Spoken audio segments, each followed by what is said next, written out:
Good morning, students. Welcome to our online class. Today we are going to see class 12 Computer Science Lesson 1 Function. In last class, we discussed about interface and implementation. I hope you are understand that. I recall that topic interface and the implementation. Interface is nothing but what an object can do. ஒரு object என்ன ஒர்க்கை பண்ண போகுது அப்படின்னு சொல்கிறத நம்ம என்ன சொல்லுவோம்னா இன்டர்ஃபேஸ் அப்படின்னு சொல்லுவோம். இல்லை இம்ப்ளிமெண்டேஷன் அப்படின்னா அது எப்படி கேரி அவுட் பண்ணுறோம் அப்படின்னு சொல்கிறது இம்ப்ளிமெண்டேஷன் அப்படின்னு சொல்லுவோம். இப்போ எக்ஸாம்பிளுக்கு சொல்லணும் அப்படின்னா, இப்போ நான் ஒரு சைக்கிள் டிரைவ் பண்ணுறேன் அப்படின்னு, ஒரு சைக்கிள் வந்து ரைட் போகிறேன் அப்படின்னா, எனக்கு எப்படி பெடல் பண்ணணும், எப்படி ஹேண்ட் பிரேக்கை ஹேண்டில் பண்ணணும், திங்ஸ் ஆர் நோ, அது மட்டும் எனக்கு தெரிஞ்சால் போதும். அதர்ஸ் வந்து எனக்கு வந்து எப்படி வீல் கனெக்ட் ஆகிட்டுருக்கு, நான் பெடல் போடும்போது எப்படி வீல் ரொட்டேட் ஆகுது, அதெல்லாம் எனக்கு தெரியுன்றது நாட் நெசசரி. ஸோ இன்டர்ஃபேஸ்ன்றது என்ன ஒர்க் பண்ணுதுன்னு தெரிஞ்சால் மட்டும் போதும். இம்ப்ளிமெண்டேஷன்னா அது எப்படி நம்ம கேரி அவுட் பண்ணணும் அப்படின்னு சொல்கிறது தான். ஓகேவா? அதுக்கு நிறைய நம்ம எக்ஸாம்பிள்ஸ்லாம் பார்த்தோம். இப்போ நான் ஒரு லைட் ஸ்விட்ச் ஆன் பண்ணுறேன்னா லைட் ஃப்ளாஷ் ஆகுது அப்படின்னா, அப்போ நான் லைட்டுன்ற ஆப்ஜெக்டோட கம்யூனிகேட் பண்ண எனக்கு ஸ்விட்ச்ன்றது இன்டர்ஃபேஸாக ஒர்க் ஆகுது. அப்போ ஸ்விட்சை ஆன் பண்ணால் லைட் ஆன் ஆகும் அப்படின்றது எனக்கு தெரியும் இல்லையா? அது இன்டர்ஃபேஸ். அது எப்படிலாம் ஆன் ஆகுதுன்றது அந்த ஒயர் கனெக்ஷன்ஸ் அதெல்லாம் தெரிஞ்சிருந்தா அது இம்ப்ளிமெண்டேஷன். ஸோ இதை பற்றி நம்ம லாஸ்ட் கிளாஸில் டிஸ்கஸ் பண்ணோம். இன்றைக்கி நம்ம என்ன பண்ண போகிறோம், எந்த டாபிக் பார்க்க போகிறோம் அப்படின்னு பார்த்தீங்கன்னா, டைப்ஸ் ஆஃப் ஃபங்க்ஷன். ஆக்சுவலி இந்த லெசனே ஃபங்க்ஷன் தானே. நமக்கு ஃபங்க்ஷன்னா என்னன்னு தெரியும். நான் ஒரு ப்ரோக்ராம் டெவலப் பண்ணுறேன். இப்போ நான் ப்ரோக்ராம் டெவலப் பண்ணும்போது அதில் ஏதோ ஒரு சம் டாஸ்க், ஏதோ ஒரு ஒர்க்கு திரும்ப எனக்கு ரிப்பீட் ஆகுது அப்படின்னும்போது அதை நான் என்ன பண்ணுவேன்னா தனி ஃபங்க்ஷன்ஸாக எழுதிட்டு எனக்கு எப்போல்லாம் தேவையோ அப்போல்லாம் நான் கால் பண்ணிக்குவேன். அதுதான் மெயின் பர்பஸ் ஃபங்க்ஷன் அப்படின்றது. ஒரே டாஸ்க்கு அகெயின் அண்ட் அகெயின் நான் திரும்ப யூஸ் பண்ணுறேன் அப்படின்னும்போது அதை தனி ஃபங்க்ஷன்ஸாக எழுதிட்டு whenever I need that function, I call that function. ஓகேவா? அப்போ a function is a set of code, it performs some task. கண்டிப்பாக ஃபங்க்ஷன் போது ஏதோ ஒரு ஒர்க்குக்காக தான் நான் அதை தனியாக எழுதியிருக்கேன். எப்போ தேவையோ அப்போ நான் அதை என்ன பண்ணிக்குவேன், கால் பண்ணிக்குவேன். ஓகேவா? ஸோ இதனால் எனக்கு என்ன அட்வான்டேஜ்னா ரீயூஸ் பண்ணிக்கிறேன். ஒரே ஒர்க்கை திரும்ப நான் ரீயூஸ் பண்ணிக்கிறேன், ரீயூசபிலிட்டி. நெக்ஸ்ட் வந்து பார்த்தீங்கன்னா இதனால் எனக்கு ப்ரோக்ராமோட லென்த் வந்து ரெடியூஸ் ஆகும். ஓகே, இந்த மேஜர் திங் இந்த 2 திங்ஸ் தான் இதில். ஓகேவா? அதுக்காக தான் ஃபங்க்ஷன் அப்படின்ற கான்செப்டை நம்ம கொண்டு வந்தோம். ஸோ இப்போ என்ன பார்க்க போகிறோம் அப்படின்னா types of function. It has 2 category. One is pure function, another one is impure function. Pure function அப்படின்னா என்னென்னா, ஒரு ஃபங்க்ஷனுக்கு நம்ம சேம் ஆர்கியூமெண்ட் பாஸ் பண்ணால் நமக்கு ஒரே மாதிரியான ரிசல்ட் கிடைச்சிது அப்படின்னா that is called pure function. ஓகேவா? when same argument passed to that function we get same result means it's called pure function. The same argument will be passed but we get different result means it is called impure function.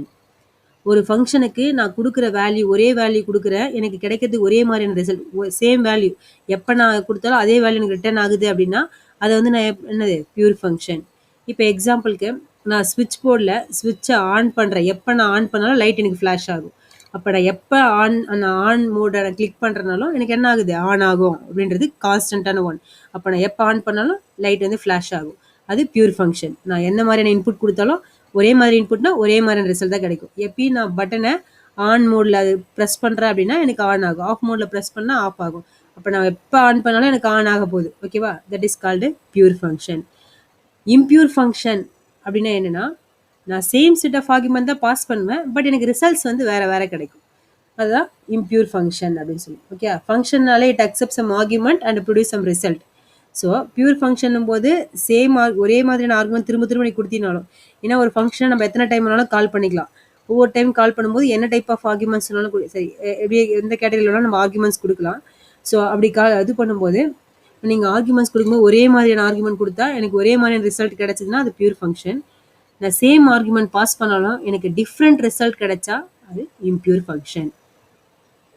சரி, impure ஃபங்க்ஷனுக்கு example சொன்னால், இப்போ dies எடுத்துக்கிங்களேன். Dies நம்ம ஒவ்வொரு time rotate பண்ணும்போதும் நமக்கு one time 1 வரும், சில டைம் 2, சில டைமில் 3, 4 லைக் தட், அது மாதிரி வரும் இல்லையா? அப்போ நம்ம ரொட்டேட் பண்ணுறது, நம்ம ஹேண்ட் யூஸ் பண்ணுறது எல்லாம் ஒரே மாதிரி தான் இருக்கும். ஓகேவா? நம்ம கொடுக்குற அந்த இன்புட், அதுக்கு கொடுக்குற ப்ரெஷர் எல்லாமே சேமாக தான் இருக்கும். பட் ஒவ்வொரு டைம் என்ன நம்ம டைஸை ரொட்டேட் பண்ணும்போது we get different result. That is called impure function. ஓகேவா? அப்போ பியூர் ஃபங்க்ஷன், இம்பியூர் ஃபங்க்ஷன். பியூர்னா we get same result, same set of argument pass பண்ணா we get same result. impure functionனா same set of argument நம்ம pass பண்ணலாம், same ஆர்குமெண்ட்டே pass பண்ணாலும் different result கிடைக்கும். இப்போ நம்ம இங்கே தியரிட்டிக்கலாக பார்க்கும்போது பார்த்தீங்கன்னா, இப்போ மேக்ஸில் காஸ் ஆஃப் ஜீரோன்னு கொடுக்குறேன்னா காஸ் ஜீரோட வேல்யூ என்ன? 1. காஸ் ஜீரோட வேல்யூ 1. நான் எப்போ நான் காஸ்க்கு ஜீரோன்னு பாஸ் பண்ணாலும் வி கெட் ரிசல்ட் 1. எப்போ நான் பாஸ் பண்ணாலும் என்ன கிடைக்கும்? 1 தான் கிடைக்கும். ஓகே, அதுதான் பியூர் ஃபங்க்ஷன் அப்படின்னு. இப்போ இம்பியூர் ஃபங்க்ஷன் போது எனக்கு நான் டைஸ் ஒவ்வொரு டைம் ரொட்டேட் பண்ணும்போது எனக்கு வேறு வேறு ரிசல்ட் கிடைக்கும். ஆனால் பண்ணுறது ஒர்க் என்ன ஒன்று தான் கொடுக்குறேன். நான் ஒரே ஆர்குமெண்ட் கொடுத்தாலும் ஒரே வேல்யூ கொடுத்தாலும் எனக்கு ஒவ்வொரு டைம் வேறு வேறு ரிசல்ட் கொடுக்கும். அதுதான் இம்பியூர் ஃபங்க்ஷன். இப்போ இங்கே நம்ம என்ன பார்க்க போகிறோம்னா, பியூர் ஃபங்க்ஷன் என்னென்னா STRLEN SQRT. இந்த STRLEN அப்படின்னா என்ன மீனிங்னா string length. This function find the length of the string. What is the string? You know that because we have studied in 11th standard also string functions. Strings is nothing but it's a collection of characters. உங்கள் name கூட ஒரு string தான், ஒரு வேர்டாக இருக்கலாம். ஸ்ட்ரிங்ன்றது வேர்டோ or sentence or line வேர்டோ இட் இஸ். ஓகே, அதுதான் ஸ்ட்ரிங் அப்படின்னு சொல்லி. அப்போ இந்த STRLEN இந்த ஃபங்க்ஷன் என்ன பண்ணுன்னா, நான் என்ன ஸ்ட்ரிங் கொடுத்தாலும் அதுக்கான லென்த் எவ்வளோ அப்படின்றத ரிட்டர்ன் பண்ணும். இப்போ ஃபார் எக்ஸாம்பிள் நான் ஃபங்க்ஷன் அப்படின்ற வேர்டை கொடுக்குறேன்னு வச்சுங்களேன், அது என்ன எனக்கு ரிட்டர்ன் பண்ணும் அப்படின்னா, மொத்த ஃபங்க்ஷன் வேர்டை கால்குலேட் பண்ணால் 8 லெட்டர்ஸ் இருக்கு இல்லையா? So it return the value 8. FUNCTION. Okay, totally we have 8 letter இல்லையா? So it return the length of the string, number of character in the given string. ஓகேவா? அப்புறம் எப்போ நான் ஃபங்க்ஷன் பாஸ் பண்ணாலும் எனக்கு கிடைக்கிற ரிசல்ட் என்னவா தான் இருக்கும்? 8 தான் இருக்கும். அது சேஞ்சே ஆகாது. அதனால் அது பியூர் ஃபங்க்ஷன். இப்போ ஸ்கொயர் ரூட்டு கொடுக்கும்போது நான் எப்போ 81 பாஸ் பண்ணாலும் எனக்கு என்ன கிடைக்கும்னா 9 தான் கிடைக்கும். 64 பாஸ் பண்ணால் 8 தான் கிடைக்கும். நான் கான்ஸ்டண்ட்டாக அந்த வேல்யூ கொடுத்தா நான் திரும்ப ரிட்டர்ன் பண்ணுற வேல்யூ ஒரே வேல்யூ. இப்போ நான் எப்போ 91 பாஸ் பண்ணாலும் எனக்கு என்ன கிடைக்கும்னா 81 பாஸ் பண்ணாலும் என்ன கிடைக்கும்? 9 கிடைக்கும். ஸோ அது மாதிரி சரியா. இம்பியூர் ஃபங்க்ஷனில் ரேண்டம் அப்படின்றது வந்து பார்த்தீங்கன்னா ரேண்டமாக அக்சஸ் பண்ணால் யூஸ் ஆகுது. ஓகே, ஒவ்வொரு டைமும் நம்ம எக்ஸிக்யூட் பண்ணும்போது ஒரு மாதிரியான வேல்யூஸே கிடைச்சிக்கும். அதான் ரேண்டம் ஃபங்க்ஷன். printf அதே போல் தான், நம்ம கொடுக்குற இன்புட்டை பேஸ் பண்ணி ஒவ்வொரு டைம் கொடுக்குறத பேஸ் பண்ணி வேரி ஆகும். அது வந்து என்ன சொல்லலாம்? printf function. ஸோ இப்போ நம்ம இந்த டாபிக்ஸ் பற்றி தான் ப்ரீஃபாக படிக்க போகிறோம். First pure function. Pure functions R function which will give exact result when the same argument are passed. ஒரே மாதிரியான ஆர்குமெண்ட்டை நம்ம பாஸ் பண்ணாலும் அது நமக்கு கிடைக்கிற ரிசல்ட் என்னவா இருக்கும்? சேம் ரிசல்ட்டாக தான் இருக்கும். That is called pure function. நான் எப்போ STRLENல ஃபங்க்ஷன்னு பாஸ் பண்ணாலும் எனக்கு ரிசல்ட் என்ன கிடைக்கும்? 8. ஒரே ஆர்குமெண்ட் இதுதான் இன்புட் நான் கொடுத்தனாலும் எனக்கு இதே அவுட்புட் தான், எப்பயும் கிடைக்கிற அவுட்புட் தான் கிடைக்கும். ஓகே, ஃபார் எக்ஸாம்பிள் இந்த mathematical function sine of 0 always result 0. Sine 0வோட வேல்யூ என்ன இருக்கும்? 0 தான். 0 டிகிரி கொடுத்தா 0 தான் கிடைக்கும். This means that every time you call the function with the same argument you will always get the same result. அப்போ பியூர் ஃபங்க்ஷன்னா சேம் ஆர்குமெண்ட் பாஸ் பண்ணால் நமக்கு சேம் ரிசல்ட் கிடைக்குதுன்னா that is called pure function. So it should not have any external variable which will alter the behavior of that variable. மெயினான point இது. நம்ம ஏன்னா வெளியில் இருக்க எந்த ஒரு வேரியபிளும் எக்ஸ்டர்னல் வேரியபிளும் உள்ளே வந்து என்ன பண்ண போகிறதில்ல, டெஃபினேஷனில் மாடிஃபை பண்ண போகிறதில்ல. ஸோ அதனால தான் இது வந்து என்ன சொல்லணும்னா பியூர் ஃபங்க்ஷன் அப்படின்னு சொல்லலாம். ஓகேவா? இப்போ இங்கே இருக்க எக்ஸாம்பிள் எடுத்துக்கங்க. லெட் ஸ்கொயர்னு கொடுத்துருக்காங்க இல்லையா?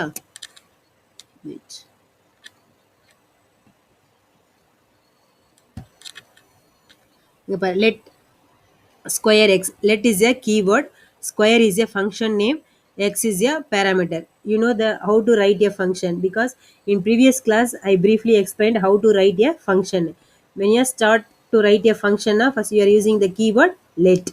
After that function name. Suppose if you are using recursive function means here you are using keyword rec. Okay, x is a parameter. After that definition x asterisk x, return x asterisk x. Suppose I give the value 2 for the x. Abna I will get the result 4. Whenever I pass the value 2 na it will return the value 4 only. நான் எப்போ 2னு pass பண்ணாலும் எனக்கு அது என்ன return பண்ணும்? 4 அப்படின்ற value தான் return பண்ணும். நான் 3 பாஸ் பண்ணனா 9. அப்போ எத்தனை டைம் இந்த ஃபங்க்ஷன் நான் கால் பண்ணும்போது ஒவ்வொரு time each and every time I call that function using the value 2 na definitely I will get the result 4 only. ஓகேவா? That is called pure function. இந்த ஃபங்க்ஷன் டெஃபினிஷனில் பார்த்தீங்கன்னா வெளியிலேருந்து எந்த ஒரு வேரியபிளையும் கொண்டு வந்து யூஸ் பண்ணலாம். பேராமீட்டரை அப்படியே என்ன பண்ணிக்காங்க? கால்குலேட் பண்ணி கொடுத்துருக்காங்க. So it is called pure function. இந்த ஃபங்க்ஷனில் எந்த சைடு எஃபெக்ட்ஸும் கிடையாது. வெளியில் இருக்க அவுட்டரில் எந்த வேரியபிள் யூஸ் பண்ணி கொண்டு வந்து இங்கே யூஸ் பண்ணலை. The above function square is a pure function because it will not give different result for same input. ஏன் இந்த ஸ்கொயர் ஃபங்க்ஷனை பியூர் ஃபங்க்ஷன் சொல்கிறாங்கன்னா, எனக்கு வந்து ஒரே இன்புட் பாஸ் பண்ணுறேன், சேம் இன்புட் பாஸ் பண்ணால் எனக்கு ரிசல்ட் வந்து அது சேம் ரிசல்ட் தான் கிடைக்கும், ஒவ்வொரு டைம் வேறு வேறு ரிசல்ட் கிடைக்காது. ஸோ அதனால் என்ன சொல்லுவேன்னா பியூர் ஃபங்க்ஷன் அப்படின்னு சொல்லுவோம். சரிங்களா? பியூர் ஃபங்க்ஷன் யூஸ் பண்ணுறதால நமக்கு என்னென்ன அட்வான்டேஜஸ் அப்படின்னு பார்த்தீங்கன்னா, இப்போ ஒரே மாதிரி ரிசல்ட் தானே கிடைக்க போகுது. ஒன்ஸ் நான் ஒரு டைம் கால் பண்ணிட்டா போதும் கம்பெனிக்கு, நெக்ஸ்ட் டைம் தேவைப்படுது எனக்கு பஃபர்லேருந்தே எடுத்துக்கும். So main advantages. செகண்ட் வந்து பார்த்தீங்கன்னா எனக்கு எந்த சைட் எஃபெக்ட்ஸும் இருக்காது. பியூர் ஃபங்க்ஷனில் சைட் எஃபெக்ட்ஸ் எதுவும் இருக்காது. நான் பாஸ் பண்ணுற ஆர்குமெண்ட்டை பேஸ் பண்ணி எனக்கு ரிசல்ட் கிடைக்க போகுது, அவ்வளோதான். சைட் எஃபெக்ட்ஸ் எதுவும் கிடையாது. அதான். There are various theoretical advantages of having pure function. One advantage is that if a function is pure, then if it is called several times with the same argument, the compiler only need to actually call the function once. நான் எத்தனை time நான் அதை கால் பண்ணாலும் ஒரு time தான் compiler கால் பண்ணிக்க போகுது, remaining டைமில் அந்த பஃபருக்கு வேல்யூஸை எடுத்து கொடுக்க போகுது. Evaluation of pure function does not causes any side effect. Second important thing, இதில் எந்த சைட் எஃபெக்ட்ஸும் கிடையாது. ஓகேவா? இப்போ எக்ஸாம்பிள் சொல்லணும் அப்படின்னா, ஒரு ஸ்ட்ரிங்கோட லென்த்தை ஃபைண்ட் அவுட் பண்ணுறது பியூர் ஃபங்க்ஷனுக்கு எக்ஸாம்பிளாக சொல்லணும். சரிங்களா? இப்போ நம்ம பியூர் ஃபங்க்ஷனுக்கு எக்ஸாம்பிள் பார்க்கலாம். சி ஹியர், ஜஸ்ட் இங்கே வந்து என்ன பண்ணிக்கிறாங்கன்னா ஒரு அவுட்லைன் தான் எழுதியிருக்காங்க, ஃபுல் ப்ரோக்ராம் டெஃபினேஷன் எழுதலை, ஜஸ்ட் அவுட்லைன் மட்டும்தான். Let I equal to 0, I less than strln of s do something, ஏதோ ஒன்று வரப்போகுது. பட் ஆனால் என்ன பண்ண போகுது, அது வேல்யூ வந்து அஃபெக்ட் பண்ண போகிறது கிடையாது. ஓகே, அது ஒரு ஸ்ட்ரிங் உள்ள இருக்க ஒரு கேரக்டரையும் பாஸ் பண்ணுறது இந்த plus I, first character, second character, third character அப்படி பாஸ் பண்ணுறதுக்காக. ஓகேவா? அப்போ இந்த ப்ரோக்ராமை நான் கம்பைல் பண்ணும்போது நான் பாஸ் பண்ணுற வேல்யூ நான் ஒரே வேல்யூ பாஸ் பண்ணுறேன். எப்பயுமே நான் ஃபங்க்ஷன்னு பாஸ் பண்ணுறேன் இந்த எஸ்ஸுக்கு வேல்யூனா எனக்கு ரிசல்ட் அது ரிட்டர்ன் பண்ணுறது 7ஆக தான் இருக்கும். ஓகே, அதான். If it is compiled strlen of s is called each time and strlen need to iterate over the whole of s. நான் ஒவ்வொரு டைம் கால் பண்ணும்போதும் எனக்கு என்ன கிடைக்கும் அப்படின்னா, அந்த ஃபுல் நான் என்ன ஸ்ட்ரிங் கொடுத்தனோ மொத்தத்தையும் தான் அது ரீட் பண்ணும். ஓகே, டோட்டலாக எல்லாத்தையுமே ரீட் பண்ணும். Here strlen is a pure function because the function take one variable as a parameter and access it to find its length. ஏன் இது வந்து பியூர் ஃபங்க்ஷன் அப்படின்னு சொல்கிறாங்கன்னா, இது ஒரே ஒரு ஆர்குமெண்ட் எடுத்துக்குது, அந்த இன்புட் தான் என்ன பண்ண போகுது, அது யூஸ் பண்ண போகுது, லென்த்தை ஃபைண்ட் அவுட் பண்ண அதை தான் இன்புட்டை அக்சஸ் பண்ண போகுது. அதனால these function read the external memory but does not change to it. The value returned derived from the external memory accessed. இங்கே எக்ஸ்டர்னல் வேரியபிள் ஒன்று யூஸ் பண்ணுறோம், நம்ம கொடுக்குற இன்புட், ஆனால் அது வந்து வேல்யூவை சேஞ்ச் பண்ண போகிறது இல்லை. ஓகே, இந்த எஸ் வந்து ஐயோட வேல்யூ எங்கேயும் சேஞ்ச் பண்ணலை. ஓகேவா? ஸோ அதனால் எக்ஸ்டர்னல் வேரியபிள் நம்ம யூஸ் பண்ணாலும் அந்த வேரியபிள் உள்ள டெஃபினிஷனில் எந்த ஒரு மாடிஃபிகேஷனும் கொடுக்க போகிறது இல்லை. ஸோ அதனால் இது என்ன சொல்கிறாங்கன்னா பியூர் ஃபங்க்ஷன். அப்போ நான் எத்தனை டைம் நான் எஸ்ஸுக்கு என்ன ஃபங்க்ஷன்னு பாஸ் பண்ணாலும் அது எனக்கு கொடுக்குற ரிசல்ட் என்னவாக தான் இருக்கும், 8ஆக தான் இருக்கும். Okay, that is called pure function. புரிஞ்சுதா? இப்போ ரொம்ப 2 இம்பார்ட்டன்ட் திங் நீ தெரிஞ்சுக்கணும் பியூர் ஃபங்க்ஷனை பற்றி. ஒரே மாதிரியான ஆர்குமெண்ட் கொடுத்தா ஒரே மாதிரியான ரிசல்ட் கிடைக்கும். செகண்ட் திங் வந்து பார்த்தீங்கன்னா இதில் எந்த சைட் எஃபெக்ட்ஸும் கிடையாது. பியூர் ஃபங்க்ஷன் யூஸ் பண்ணுறதுல எந்த சைட் எஃபெக்டும் இருக்காது. ஓகேவா? சரி, இப்போ நம்ம நெக்ஸ்ட்டு இம்பியூர் ஃபங்க்ஷனுக்கு மூவ் பண்ண போகிறோம். அதுக்கு டைரக்ட் ஆப்போசிட் இம்பியூர் ஃபங்க்ஷன். இது என்ன பண்ணும் அப்படின்னா சைட் எஃபெக்ட்ஸ் இருக்கும். அப்போ எக்ஸ்டர்னல் வேரியபிள் ஃபங்க்ஷன் டெஃபினேஷனுக்குள்ள வெளியில் இருக்க ஒரு வேரியபிளை டிபெண்ட் பண்ணி அதோட ரிசல்ட் இருக்கும். ஓகேவா? அப்போ நான் ஒரே ஆர்குமெண்ட் பாஸ் பண்ணாலும் எனக்கு என்ன பண்ணும், ஒவ்வொரு டைமும் ஒரு ரிசல்ட்டை கொடுக்கும். ஸோ அதை தான் நான் என்ன சொல்கிறேன் அப்படின்னா impure function. The variable used inside the function may cause side effects, though the function which are not passed with any argument. ஓகேவா? நீங்கள் எந்த ஆர்குமெண்ட்டுமே பாஸ் பண்ணலனாலும் என்ன ஆகும்னா உனக்கு சைட் எஃபெக்ட்ஸ் அதில் இருந்தது அப்படின்னா அந்த ஃபங்க்ஷன் என்ன சொல்லுவாங்கன்னா பியூர் ஃபங்க்ஷன்.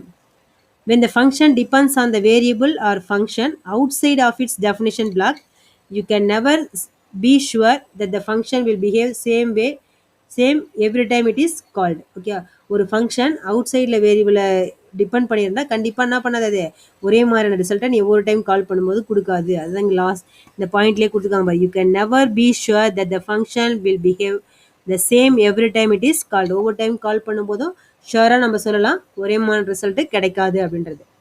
இப்போ எக்ஸாம்பிளுக்கு ரேண்டம் மேத்தமெட்டிக்கல் ஃபங்க்ஷன் ரேண்டம். இந்த ஃபங்க்ஷன் நம்ம கால் பண்ணும்போது ஒவ்வொரு டைமும் ரேண்டமாக ஏதாவது ஒரு வேல்யூ தான் அது எடுத்து கொடுக்கும். ஸோ அப்போ வந்து இது என்ன சொல்லலாம் அப்படின்னா இம்பியூர் ஃபங்க்ஷன் அப்படின்னு சொல்லலாம். சரியா? இப்போ இந்த ப்ரோக்ராம் பாருங்கள் பியூர் ஃபங்க்ஷனுக்கு. Let random number program just இதுவும் அதுதான். Okay, A equal to random of இந்த இடத்துல கால் பண்ணிக்காங்க. ஸோ ஒவ்வொரு டைம் நான் அந்த ஃபங்க்ஷனை கால் பண்ணும்போதும் ரேண்டம் ஃபங்க்ஷனுக்கு என்ன ரிசல்ட், ரேண்டம் ஃபங்க்ஷன் என்ன பண்ணும், ரேண்டமாக ஏதாவது ஒரு வேல்யூ அசைன் பண்ணும் ஏவுக்கு. அப்போ ஒவ்வொரு டைம் கால் பண்ணும்போதும் இந்த ரேண்டம் ஃபங்க்ஷனுக்கு கெட் பண்ணுற வேல்யூ டிஃப்ரெண்ட் வேல்யூஸாக இருக்கும்.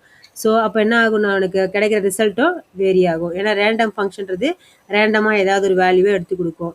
அப்போ இந்த ஏவுக்கு அசைன் ஆகிற வேல்யூ ஒவ்வொரு டைம் கால் பண்ணும்போதும் டிஃப்ரெண்ட் வேல்யூ அசைன் ஆகும். So we get different result. ஓகேவா? இப்போ அதில் வந்து பார்த்தீங்கன்னா பேராமீட்டர் எதுவுமே கிடையாது. பட் என்ன ஆகுது உனக்கு, இங்கே சைட் எஃபெக்ட்ஸ் இருக்குது. ஓகே, இங்கே என்ன பண்ணுறாங்க, ஏவோட இந்த ப்ரோக்ராமில் நம்ம சொன்னாலே ப்ரீவியஸ் பாயிண்ட்டில் சொல்லும்போது சொன்னாங்க எந்த ஆர்குமெண்ட் பாஸ் பண்ணலனாலும் இங்கே கொடுத்துருக்க அவர் which are not pass with any argument. ஒரு ஃபங்க்ஷனுக்கு எந்த ஆர்குமெண்ட் பாஸ் பண்ணலாலும் உள்ள சைட் எஃபெக்ட்ஸ் இருந்தால் அது இம்ப்யூர் ஃபங்க்ஷன் தான். இப்போ இங்கே வந்து பார்த்தீங்கன்னா எந்த ஆர்குமெண்ட் பாஸ் பண்ணலை.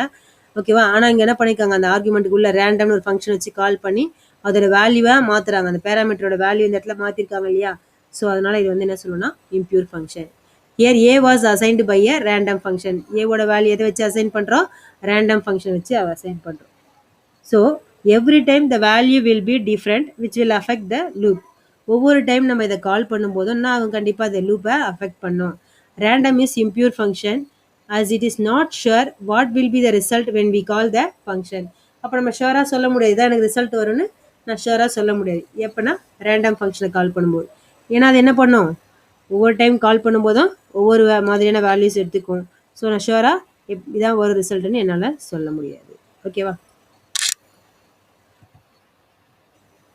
இப்போ சைடு எஃபெக்ட் கண்டிப்பாக இம்ப்யூர் ஃபங்க்ஷன் அப்படின்னா என்ன சொன்னேன், அதில் சைடு எஃபெக்ட்ஸ் இருக்கும். இம்ப்யூர் ஃபங்க்ஷனில் சைடு எஃபெக்ட் இருக்கும் இல்லையா? ஸோ அந்த சைடு எஃபெக்ட் எப்படின்றத பார்க்க போகிறோம். As you are aware, the function has side effect when it has observable interaction with the outside world. அப்போ சைடு எஃபெக்ட் இருக்குன்னு என்ன அர்த்தம், வெளியில் ஃபங்க்ஷனுக்கு வெளியில் அது இன்ட்ராக்ஷன் இருக்குது. ஓகேவா? There are situations our function can become impure through our goal is to make our function pure. ஒரு சில சுச்சுவேஷனில் இம்ப்யூராக இருந்தால் நம்ம என்ன பண்ணணும், நம்ம தான் பியூராக மாற்றணும். பட் சைடு எஃபெக்ட் இருந்தால் அது பேட் திங் அப்படின்றது கிடையாது. It is to clarify that side effects is not a necessary bad thing. ஓகேவா? அது வந்து சைடு எஃபெக்ட்னா அந்த ஃபங்க்ஷன் குட் ஃபங்க்ஷன் கிடையாது, அப்படிலாம் கிடையாது. சில சுச்சுவேஷன் நமக்கு அது யூஸ்ஃபுல்லாக இருக்கும். Sometimes they are useful especially outside functional programming paradigm. இப்போ ஃபார் எக்ஸாம்பிள் பேங்க்குக்கெலாம் யூஸ் பண்ணுறான்னு வச்சிங்களேன், பேங்க்கோட டேட்டா பேஸும் நம்ம வந்து ஏதோ ஒரு அமௌண்ட்டு வித்ட்ரா பண்ணும்போது நம்மளுடைய அக்கௌண்ட்லேயும் அப்டேட் ஆகணும், ப்ளஸ் பேங்க்கோட இதுலேயும் அப்டேட் ஆகணும். அது மாதிரி சுச்சுவேஷனில் சைடு எஃபெக்ட்ஸ் இருக்கணும். ஸோ ஒரு சில இடத்துல சைடு எஃபெக்ட் வந்து நமக்கு யூஸ்ஃபுல்லாக இருக்கும் அப்படின்னு சொல்கிறாங்க. One of the most popular groups of side effect is modifying the variable outside the function. அப்படின்னா என்ன அர்த்தம், ஃபங்க்ஷனுக்கு வெளியில் இருக்க ஒரு வேரியபிளால் நமக்கு உள்ள ஏதாவது சேஞ்சஸ் நடக்குது, ஒரு ஃபங்க்ஷனோட இது பிஹேவியர் மாறுது அப்படின்னா அதுதான் என்ன சொல்லுவோம்னா சைடு எஃபெக்ட் அப்படின்னு சொல்லுவோம். இப்போ நான் உங்களுக்கு இந்த எக்ஸாம்பிள் வச்சு சொல்கிறேன், கிளியராக புரியும். சி ஹியர் இந்த எக்ஸாம்பிள் பாருங்கள். லெட் ஒய் ஈக்குவல் டு 0ன்னு ஒரு வேரியபிள், இது வந்து ஃபங்க்ஷனுக்கு வெளியில் இருக்குது. இந்த வேரியபிள் எக்ஸ்டர்னல் வேரியபிள். அப்புறம் தான் ஃபங்க்ஷன் டெஃபினேஷனை ஸ்டார்ட் பண்ணுறாங்க. ஐஎன்சி ஃபங்க்ஷன் நேம் வந்து INC. It has one parameter X. Okay, இது ஃபங்க்ஷன் டெஃபினேஷன் பாருங்கள், Y equal to Y plus X. அப்போ நம்ம ஆர்குமெண்ட் எக்ஸ் என்ன பாஸ் பண்ணாலும் ஒய் வேல்யூ டிபெண்ட் பண்ணி தான் ரிசல்ட் இருக்குது. ஓகே, இப்போ நான் எக்ஸுக்கு 2ன்ற வேல்யூ பாஸ் பண்ணுறேன்னு வச்சுங்களேன். அப்போ எனக்கு என்ன ஆகும்னா, இப்போ 0 இல்லையா, 0 + 2 2ன்னு அசைன் ஆகும், ரிட்டன் ஒய் 2ன்னு கிடைக்குது. இன்கேஸ் நான் இங்கே ஒய்யோட வேல்யூ 2ன்னு சேஞ்ச் பண்ணிட்டேன், இப்போ நான் எக்ஸுக்கு 2ன்னு பாஸ் பண்ணால் என்ன கிடைக்கும், எனக்கு ரிசல்ட்டு 4ன்னு கிடைக்கும். அப்போ ஒய்யை பேஸ் பண்ணி தான் எனக்கு என்ன இருக்குது, இங்கே வரப்போகிற ரிசல்ட் இருக்குது. அப்போ எக்ஸ்டர்னல் வேரியபிள் வந்து உள்ளே இருக்க ஃபங்க்ஷன் டெஃபினேஷனில் ஃபங்க்ஷனுக்கு வெளியில் இருக்க ஒரு வேரியபிள் ஃபங்க்ஷனுக்குள்ளே ஏதாவது சேஞ்சஸ் பண்ணால் அதுதான் சைடு எஃபெக்ட். அப்போ நான் எக்ஸோட வேல்யூ பேஸ் பண்ணி எனக்கு ரிசல்ட் இல்லை, இங்கே எதை பேஸ் பண்ணியிருக்கு, ஒய்யோட வேல்யூவை பேஸ் பண்ணியிருக்கு. கிளியராக புரியுதா உங்களுக்கு? அப்போ நான் ஒய் இங்கே 0ன்னு கொடுத்துருக்கேன். ஸோ அதனால் இங்கே ஒய்யை டிபெண்ட் பண்ணி தான் எனக்கு வரப்போகிற ரிசல்ட்டே இருக்குது, எக்ஸை பேஸ் பண்ணி கிடையாது. அப்போ நம்ம பாஸ் பண்ணுற ஆர்குமெண்ட்டை பேஸ் பண்ணி கண்டிப்பாக அதோட ரிசல்ட் இருக்காது. இதில் இம்ப்யூர் ஃபங்க்ஷன், அந்த side effect. Here the value of y get changed inside the function definition due to which the result will change the each time. Okay, இங்கே உள்ள வந்து என்ன பண்ணிருக்காங்க, ஒய்யை டிபெண்ட் பண்ணியிருக்கிறதால ஒரு டைம் வேல்யூ வந்து மாறும் அப்படின்றாங்க. The side effect of the INC function is it changing the data of external variable y. Okay, external variable y வந்து என்ன பண்ணுது, நம்ம பாஸ் பண்ணுற ஆர்குமெண்ட்டை சேஞ்ச் பண்ணுது. Few side effects are very easy to find, some are very tricky. ஒரு சில side எஃபெக்ட்ஸை நம்ம ஈஸியாக பண்ணலாம், ஃபைண்ட் அவுட் பண்ணிடலாம், சிம்பிளாக இருக்குது அதனால் ஃபைண்ட் அவுட் பண்ணுறோம். ஒரு சிலர் நம்ம ஃபைண்ட் அவுட் பண்ணுறது கொஞ்சம் டிஃபிகல்ட்டாக இருக்கும் அப்படின்னு சொல்கிறாங்க. A good sign that our function impure is that it does not take any argument and it does not return any value. அப்போ நம்ம மேக்ஸிமம் இம்ப்யூர் ஃபங்க்ஷன் யூஸ் பண்ணும்போது இது போல் எந்த ஆர்குமெண்ட்டும் யூஸ் பண்ணாமலும், ஓகே, இங்கே ஆர்குமெண்ட் யூஸ் பண்ணால் இது மாதிரி ஆர்குமெண்ட் ரிட்டர்னிங் வேல்யூ இல்லாமல் இருந்தால் பெஸ்ட்டாக இருக்கும் அப்படின்னு சொல்கிறாங்க. அப்போ நம்ம ஃபங்க்ஷன் இம்ப்யூராக இருந்ததுன்னா அது என்ன பண்ணக்கூடாது, இந்த ஆர்குமெண்ட்டையும் அக்செப்ட் பண்ணிக்கூடாது, இந்த வேல்யூ ரிட்டர்ன் பண்ணாமல் இருந்தால் அது வந்து பெஸ்ட்டாக இருக்கும் அப்படின்னு சொல்கிறாங்க. ஓகேவா? இப்போ பியூர் ஃபங்க்ஷன், இம்ப்யூர் ஃபங்க்ஷன் ரெண்டுத்தையும் இப்போ நம்ம கம்பேர் பண்ணி பார்க்க போகிறோம். பியூர் ஃபங்க்ஷன் அப்படின்னா அதோட வேல்யூ வந்து நம்ம பாஸ் பண்ணுற ஆர்குமெண்ட்டை பேஸ் பண்ணி தான் இருக்குது. அது ரிட்டர்ன் பண்ணுற ரிசல்ட்டு, ஏன்னா நம்ம ஆர்குமெண்ட்டை பேஸ் பண்ணி தான் ரிசல்ட் கிடைக்கும். ஸோ பியூர் ஃபங்க்ஷன் நம்ம என்ன ஆர்குமெண்ட் பாஸ் பண்ணுறோமோ அதை பேஸ் பண்ணி தான் நமக்கு கிடைக்க போகிற ரிசல்ட் இருக்குது. பட் இம்ப்யூர் ஃபங்க்ஷன் அப்படி கிடையாது, நான் பாஸ் பண்ணுற ஆர்குமெண்ட்டை பேஸ் பண்ணி இருக்காது. ஓகேவா? நான் சுவிட்சை ஆன்ற மோடில் கொடுத்தனா எனக்கு லைட்டு ஃப்ளாஷ் ஆகும், ஆஃப்ன்ற மோடில் ப்ரெஸ் பண்ணுறேன்னா எனக்கு என்ன ஆகும், லைட் ஃப்ளாஷ் ஆகாது, ஆஃப் ஆகிடும். ஓகேவா? ஸோ நான் கொடுக்க போகிற இன்புட்டை பேஸ் பண்ணி தான் எனக்கு கிடைக்க லைட்டு ஆன் ஆகிறது ஆஃப் ஆகிறது இருக்குது. ஆனால் டைஸ் அப்படி கிடையாது. நான் டைஸை உருட்டும் போது ஒவ்வொரு டைம் நான் ஒரே மாதிரி போட்டால் கூட எனக்கு நான் போடுறதுக்கு ஏற்ற மாதிரி தான் ரிசல்ட் கிடைக்கும்னு கிடையாது. ஓகேவா? அதுதான் பியூர் இம்ப்யூர் ஃபங்க்ஷன். பியூர் ஃபங்க்ஷனை கால் பண்ணும்போது, if you call the pure function with the same set of argument you will always get the same returning value. எப்போ நான் ஆன்ன்ற மோடை ப்ரெஸ் பண்ணாலும் எனக்கு லைட்னாக ஆன் தான் ஆகும். பட் இங்கே அப்படி கிடையாது. If you call impure function with the same set of argument you might get the different returning value. நான் அந்த ஃபங்க்ஷனுக்கு ஒரே மாதிரியான வேல்யூ கொடுத்து கால் பண்ணால் கூட எனக்கு ஒவ்வொரு டைம் என்ன ஆகும், வேரி ஆகிட்டே இருக்கும் ரிசல்ட்டு. ஓகேவா? they do not modify the argument which are passed to them. நம்ம ஆர்குமெண்ட் கொடுக்குறோம் இல்லையா பியூர் ஃபங்க்ஷனுக்கு, அதோட வேல்யூ உள்ள சேஞ்ச் ஆகாது. பட் இம்ப்யூர் ஃபங்க்ஷன் ஆகும், சேஞ்ச் ஆகும். அதே போல் ரிசல்ட் வந்து ஒரே ஆர்குமெண்ட் பாஸ் பண்ணால் ஒரே மாதிரி ரிசல்ட் கிடைக்கும். எதில்? Pure function. பட் இம்ப்யூர் ஃபங்க்ஷனில் டிஃப்ரெண்ட் ரிசல்ட் கிடைக்கும். பியூர் ஃபங்க்ஷனுக்கு சைடு எஃபெக்ட்ஸ் கிடையாது, இம்ப்யூர் ஃபங்க்ஷனுக்கு சைடு எஃபெக்ட் இருக்குது.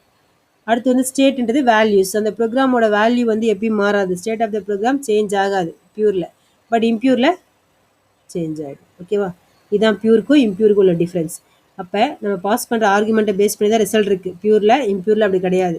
அடுத்து நெக்ஸ்ட்டு நம்ம பியூர் ஃபங்க்ஷனை கால் பண்ணும்போது ஒரே மாதிரியான இன்புட் கொடுத்தா ஒரே மாதிரியான ரிசல்ட் கிடைக்கும். பட் இம்ப்யூரில் அப்படி கிடையாது. அதே போல் நம்ம பாஸ் பண்ணுற ஆர்குமெண்ட்டை மாடிஃபை பண்ணாது pure function, impure function modify பண்ணும். சரிங்களா? அடுத்து ரிசல்ட் ஒரே ஆர்குமெண்ட்னா ஒரே ரிசல்ட், இது டிஃப்ரெண்ட் ரிசல்ட். சைடு எஃபெக்ட்ஸ் இம்பார்ட்டன்டான திங். இல்லை சைடு எஃபெக்ட்ஸ் கிடையாது பியூரில், இம்ப்யூரில் சைடு எஃபெக்ட்ஸ் இருக்குது. ஓகேவா? ஓகே கைஸ், இன்றைக்கி நம்ம என்ன டாபிக் பார்த்தோன்னா பியூர் அண்டு இம்ப்யூர் ஃபங்க்ஷன். இப்போ நம்ம 3 கிளாஸஸ் கம்ப்ளீட் பண்ணிக்கோ. ஃபங்க்ஷனோட இன்ட்ரோ முடிச்சாச்சு, இன்டர்ஃபேஸ் வெர்சஸ் இம்ப்ளிமெண்டேஷன், நெக்ஸ்ட் வந்து பியூர் அண்டு இம்ப்யூர் ஃபங்க்ஷன்ஸ் பற்றி பார்த்தோம். ஓகேவா? அப்போ ஃபைனலாக கன்க்ளூட் பண்ணும்போது காமனாக ஒரே பாயிண்ட் தான். பியூர் ஃபங்க்ஷன்னா அந்த ஃபங்க்ஷனுக்கு நம்ம ஒரே மாதிரியான ஆர்குமெண்ட்ஸ் கொடுத்தா ஒரே மாதிரியான ரிசல்ட் கிடைக்கும், அதுக்கு சைடு எஃபெக்ட்ஸ் இருக்காது. பட் இம்ப்யூர் ஃபங்க்ஷன்னா நம்ம சேம் ஆர்குமெண்ட் பாஸ் பண்ணாலும் எனக்கு என்ன கிடைக்கும், ஒவ்வொரு டைமும் டிஃப்ரெண்ட் ரிசல்ட் கிடைக்கும், அதில் சைடு எஃபெக்ட்ஸ் இருக்கும். அதுதான் என்ன சொல்லுவோம்னா இம்ப்யூர் ஃபங்க்ஷன் அப்படின்னு சொல்லுவோம். ஓகேவா? இங்கே அந்த சைடு எஃபெக்ட்ஸ் தான் இந்த வேரியபிள் பார்த்தோம் இல்லையா அது. ஓகேவா? இன்னும் ஈஸியாக சொல்லலாம். இப்போ லைட்டு நான் ஆன்ன்ற மோடில் எப்போ நான் சுவிட்ச் ஆன் பண்ணாலும் லைட் ஃப்ளாஷ் ஆகும், எப்போ நான் ஆஃப் பண்ணாலும் ஆஃப் ஆகிடும். அது அப்படி தான். ஓகே, அப்போ நான் கொடுக்க போகிற அந்த பட்டனை ப்ரெஸ் பண்ணுறதை பேஸ் பண்ணி தான் எனக்கு லைட் ஆப்ஜெக்ட் ஒர்க் இருக்குது. அது வந்து பியூர் ஃபங்க்ஷன். இம்ப்யூர் ஃபங்க்ஷனாக நம்ம டைஸ்லாம் போடுறோம் இல்லையா அது. அப்போ நம்ம டைஸ் போடும்போது ஒவ்வொரு டைம் ஒரே மாதிரியே நீங்கள் ஹேண்டை வச்சுட்டு போட்டிங்கனாலும் உங்களுக்கு ஒரே மாதிரி கிடையாது இல்லையா, 1 2 3ன்னு மாறும் இல்லையா. ஸோ அது வந்து இம்ப்யூர் ஃபங்க்ஷன் அப்படின்னு சொல்லி. ஓகேவா? ஓகே, ஹோம்ஒர்க் என்ன அப்படின்னா இந்த பியூர் இம்ப்யூர் ஃபங்க்ஷன் இருக்கு இல்லையா, இது வந்து புக் பேக் 5 மார்க் கொஷின்ப்பா, பியூர் இம்ப்யூர் ஃபங்க்ஷன். ஸோ நீங்கள் difference between pure impure function மட்டும் நல்லா தெளிவாக படிச்சுட்டு ஹோம் டெஸ்ட் பண்ணி எனக்கு சென்ட் பண்ணுங்கள். Okay guys, I hope today you are understand my class. Is there any query you ask me, I'll rectify in my next class. Thank you.